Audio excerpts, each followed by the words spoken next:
I got my first horse when I was 10 years old, and we didn't have any tack or saddles or anything, so I just got on and rode, you know, and just put my halter on and jumped on and spent the day riding, and I did that, you know, throughout my youth and into my 20s, and I got this pretty accomplished jumping horse for a pretty cheap price, and I found out why he was so cheap later, but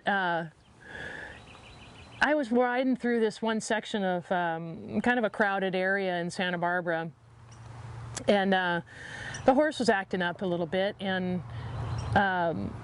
we tried to walk across the street, and he wouldn't cross the yellow line in the center of the road there. So I was, you know, I was kicking and pulling and trying a lot of stuff, and the cars were piling up both directions, and I didn't want to get off. I was feeling a little bit proud, like I could get it across that yellow line.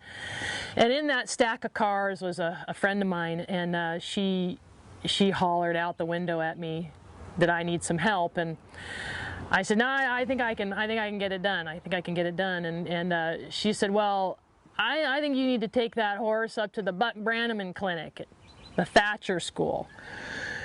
And I didn't know who that was, but I thought, well, whatever, I'll go watch, you know, and see who this guy is and see if he can help me with this horse. And at the time I was riding English, so I didn't really think I'd fit in too well. And I did get the horse across the line. I think he took about a 40-foot leap across the street and landed in the bushes on the other side. It was fairly embarrassing, but I got it done. I got across and the traffic could go, and I made my way back home.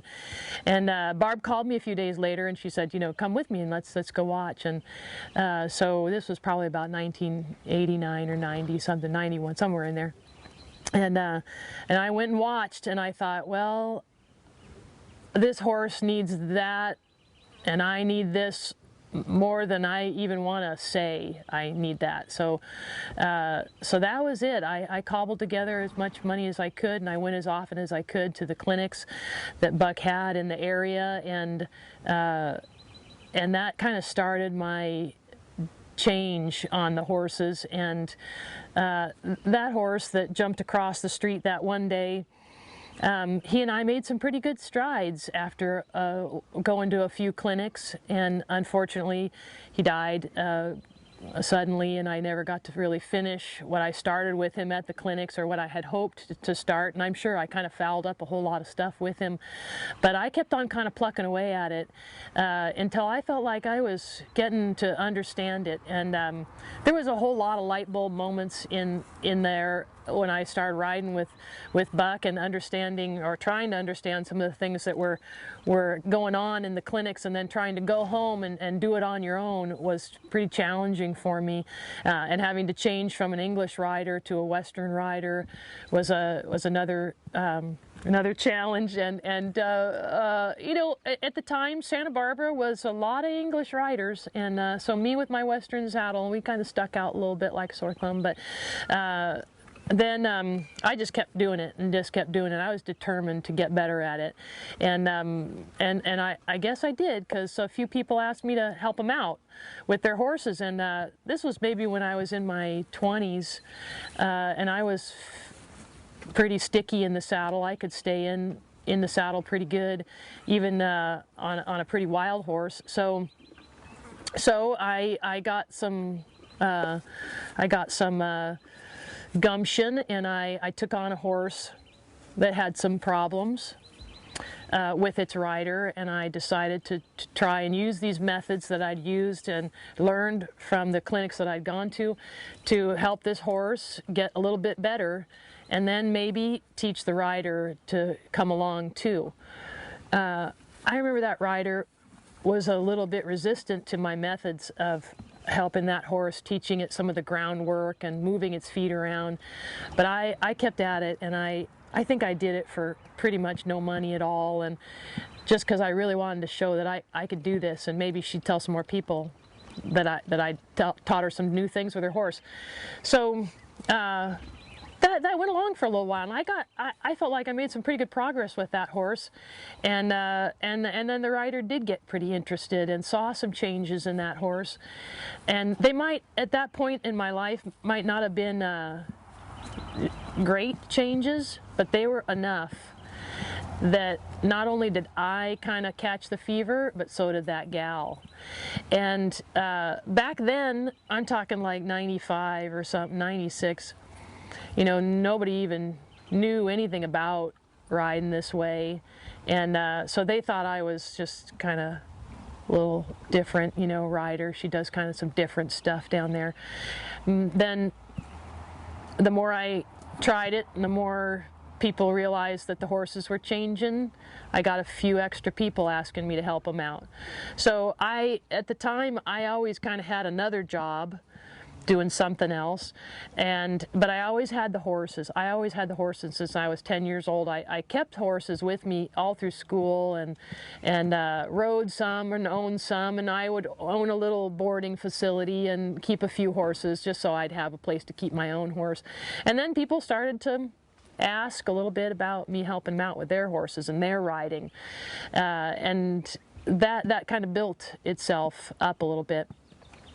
We moved down here into the Ojai Valley about 14 years ago, and down here was a lot more Western riders and a few more people that understood the way of this horsemanship, because Buck had been teaching down here and at the Thatcher School and a few other places around the valley. So it had caught on a little bit more here, not a lot, but a little bit more.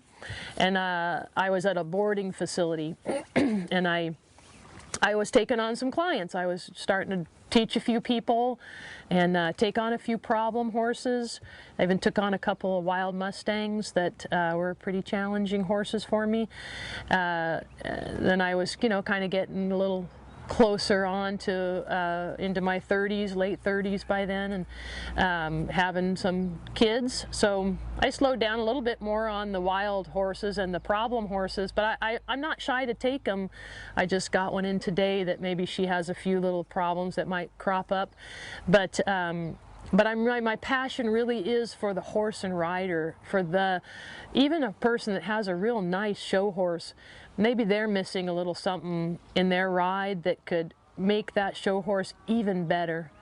So I'll take just about anybody that has the passion to learn this style of riding.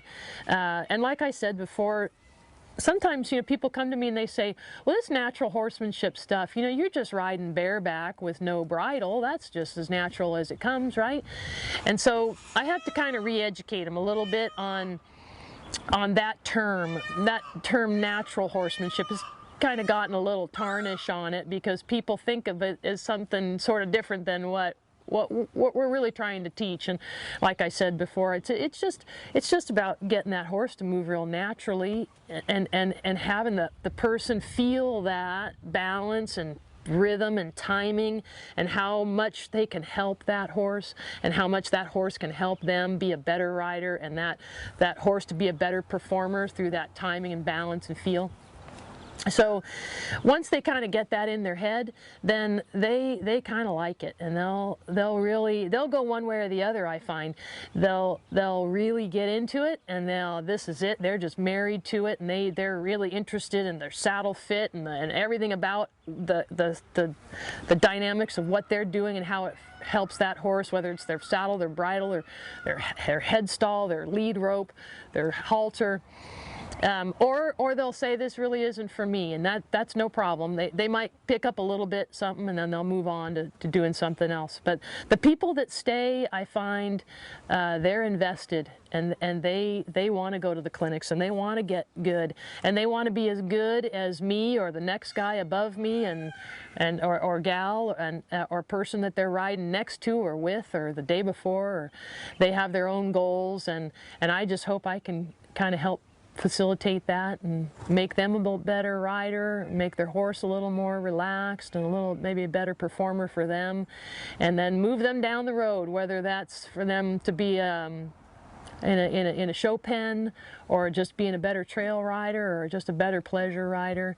If I can accomplish that, then I feel like that's my deal. That's my day of good work there. If I can get them to to understand some of the just a little bit of the bigger picture. So I still have a lot of hills to climb on my own, just trying to get to be a better rider. But if I can bring a few people up there with me, then I feel like I had a good day.